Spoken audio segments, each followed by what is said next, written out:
Comment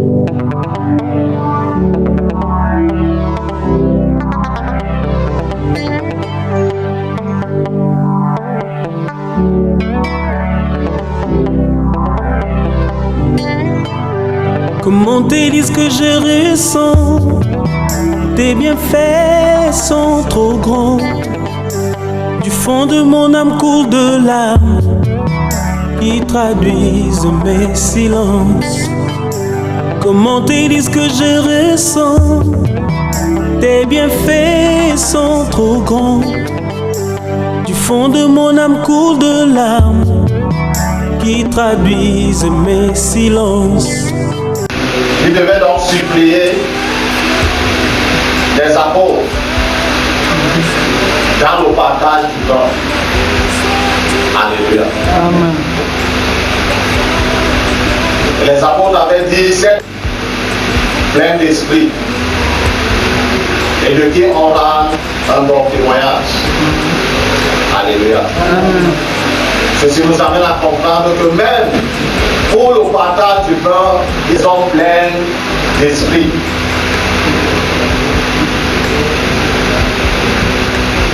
Parce que les vœux des Juifs étaient négligés d'âge.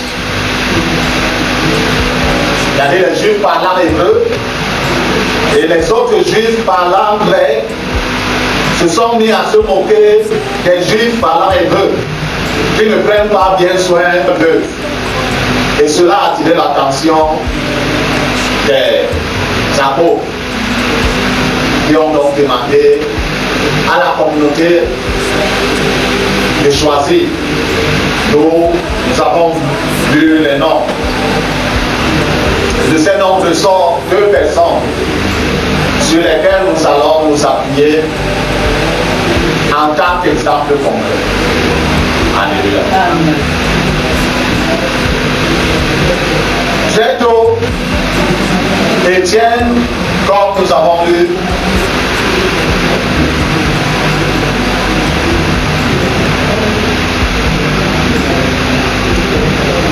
il était question ici qu'il fasse quoi? Partage. Sa tâche était de faire quoi? Partage.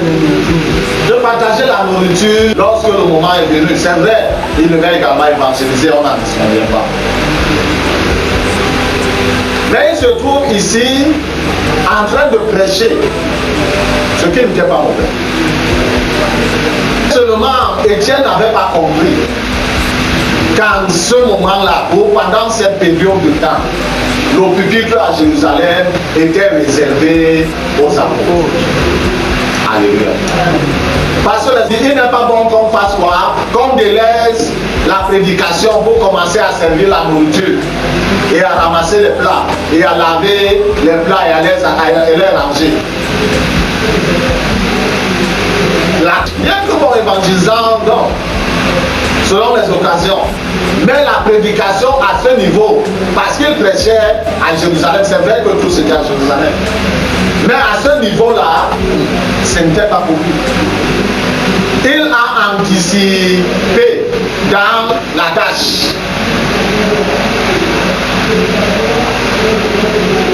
C'est vrai que d'une part, Dieu utilise son martyre pour secouer les disciples qui ne voulaient pas aller plus loin. Parce que le Seigneur leur avait dit, vous commencerez à Jérusalem, vous irez dans la Judée et plus loin dans la...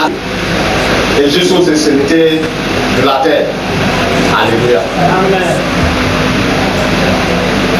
Mais Étienne a fait quoi? A commencé à brûler les étapes. Avait-il fini de servir la nourriture? Non. Pas du tout. Alléluia. Parce que certainement, bon, d'être un écrivain à oublier. Il aurait eu des remplaçants à ce poste pour que lui soit élevé plus haut.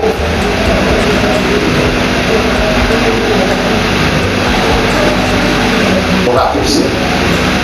C'est quoi? C'est un chemin plus court que l'itinéraire normal.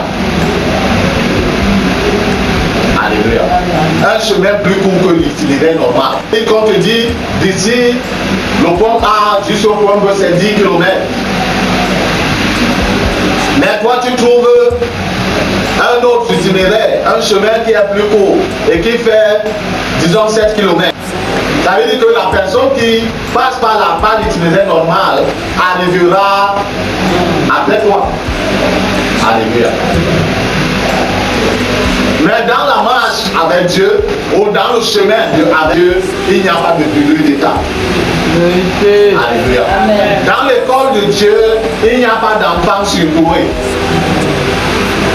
Que dès qu'on l'inscrit à la petite section, ou après le premier trimestre, on va que l'enfant on aurait mis directement à la moyenne section. Dès qu'il fait la première semaine à la moyenne section, on est déjà au deuxième trimestre, non? Dès qu'il fait la première semaine du deuxième trimestre à la moyenne section, les enseignants, que non, l'enfant, si on a fait l'erreur, on devait le mettre à la grande section. Dès qu'il aborde la section, l'enfant peut comprendre il comprend trop vite. Non, il finit, il entre la première année d'école à la petite section. Il finit au troisième trimestre à la cible. Dès l'année prochaine, dès qu'on le met à la cible, il comprend trop vite. Directement deuxième trimestre, il est au cours préparatoire. Il comprend trop. Troisième trimestre, il est au CE1. En 2 ans, il a déjà fait combien de classes? 6 classes. Allez. Donc dans l'école de Dieu, il n'y a pas d'anxiété. Le chemin que Dieu a prévu pour toi, tu dois obligatoirement le suivre. Il n'y a pas de raccourci. Alléluia. Et si tu prends le raccourci, tu le prends à risque et péril. Je dis ici que ce n'est pas que Dieu a prévu que, comment dire, ça n'a pas surpris Dieu. Mais Dieu veut par ici nous montrer quels sont les risques de la brûlure des étapes, des raccourcis. La mort de Dieu s'est servi de cette mort pour que l'évangile se répande. Mais qu'elle a fait quoi? Son ministère n'a que duré peu de temps. La de Dieu prêchait et se répandait. Et les grands miracles, les prodiges s'opéraient au travers d'Étienne, comme au travers des apôtres. Alléluia. Mais la Bible nous dit que voici les signes et les miracles qui accompagneront qui? Les apôtres. Qui accompagneront les bishops. Donc, vous savez que celui qui a cru peut opérer dans les signes et les miracles. Ça ne veut pas faire de lui directement un pasteur, un évangéliste, un docteur, un apôtre, un prophète, un bishop, que ce soit. L'onction que Étienne avait reçue, c'était pour qu'il distribue équitablement la nourriture. Qu'il ne donne pas la nourriture à sa mère ou à tante qui était parmi les veuves, plus qu'il n'en donnait à d'autres femmes veuves. Alléluia. Mais il s'est trouvé sur le pupitre. Et quand nous lisons depuis le premier verset 7 jusqu'à la fin du chapitre 7, ce chapitre a 60 versets, il a cité tout l'Ancien Testament depuis la Genèse jusqu'à Malachie. Et à la clôture, on l'a lapidé. Après toute la sagesse qui émanait de lui, on l'a lapidé. Connaître tous les versets bibliques en 1 mois, en 2 mois, ce n'est pas un problème. Si on prend l'onction, verset sur toi, en tant que pasteur, ceux qui le font sont en train de te livrer à la destruction. Alléluia. Parce qu'il y a un cheminement, il y a un parcours à faire. Même si les signes de ton appel commencent à se... Ça ne veut pas ainsi dire que c'est là où on doit verser l'onction sur toi. On demande à consacrer. Et on t'engage dans l'œuvre de comme on les envoie sur le champ missionnaire. Dieu a c'est maintenant le champ missionnaire pour lui. Alléluia. N'emprunte jamais un raccourci dans le chemin du Christ. Ainsi Étienne, tout comme Philippe que nous venons par la grâce de Dieu, Étienne devait, c'est-à-dire le ministère auquel Dieu l'appelait devait s'éclore avec le temps. S'il était resté à son poste, alléluia, il devait certainement après un certain nombre de temps, le besoin serait qu'il y ait d'autres diacres et lui Dieu l'aurait élevé plus haut. Amen. Et plus encore, plus loin, son ministère devait s'éclore et il devait maintenant exercer pleinement ce ministère sans, je ne veux pas dire accusation, mais sans risque. On va me dire que Jacques est mort, il était apôtre, il est mort à Jérusalem, je n'en disconviens pas. Mais les Pierre et Jean et les autres apôtres, quand la persécution a eu lieu après la mort d'Étienne, ils ne sont pas partis hors de Jérusalem. Pierre et Jean plutôt, ou particulièrement c'est de ceux qu'on parle. Ils sont restés à Jérusalem. Pendant que les autres disciples faisaient quoi? Ils s'enfuyaient, chacun courait par rapport à sa vie. Alléluia. Ils ne couraient pas pour prêcher l'évangile, ils couraient, chacun voulait sauver sa vie. Et bon, ils profitaient dans la suite pour prêcher l'évangile. Le Seigneur attire notre attention ce matin, quel que soit l'office auquel Dieu t'appelle, il y a un chemin à faire. Amen. Dieu a montré à Joseph à l'âge de 17 ans qu'il sera élevé au-dessus de son père, de ses frères. Ça ne s'est pas accompli le lendemain. Ça ne s'est pas accompli le surlendemain. Ça ne s'est pas accompli après 2 ans. Ça ne s'est pas accompli après 5 ans. Ça ne s'est pas accompli après 10 ans. Ça ne s'est pas accompli. C'est 13 ans après. Parce qu'il fallait une certaine maturité en lui pour pleinement exercer ses fonctions. De la même manière dans tous les autres offices. Même si Dieu te montre que demain après demain, l'argent dans tes mains, te dépassant à compter, ça ne va pas arriver du tic-au-tac. Alléluia. Si cela arrive 2 ans après, prends le jeûne et la prière, dis à ton Seigneur, envoie l'argent, je ne suis pas encore prêt. Parce qu'il faut un temps. Un temps où Dieu travaille dans ta vie. Où Dieu t'éprouve avant de t'approuver. Plusieurs font des dégâts dehors parce qu'ils n'ont pas accepté que Dieu les éprouve. Et d'autres qui devaient les encadrer n'ont pas compris que les éprouver. Directement, quelqu'un en 2 ans, ok, parce qu'il a fait l'école de théologie, on prend l'huile d'olive, on verse sur sa tête avec la dose, après on prend la boîte de beurre blanche, on met sur son, on dit maintenant il part dehors, il commence à causer des dégâts. Et tout cela, c'est l'évangile qui est quoi? Discrédité. Même s'il prie, les morts ressuscitent, ça ne veut dire. C'est les signes qui accompagnent qui? Ceux qui ont cru, tout simplement. On n'a pas dit les apôtres, on n'a pas dit les prophètes, les évangiles. Ceux qui ont cru. C'est dans le chemin de l'épreuve qu'au sortir de ce chemin, bref, dans ce cheminement, que Dieu commence à approuver la personne pour pouvoir l'établir dans ce qu'il doit être pour lui. Si la personne n'est pas éprouvée, elle va être un danger pour les autres, un danger pour l'œuvre de Dieu et un discrédit à la parole de Dieu. Alléluia.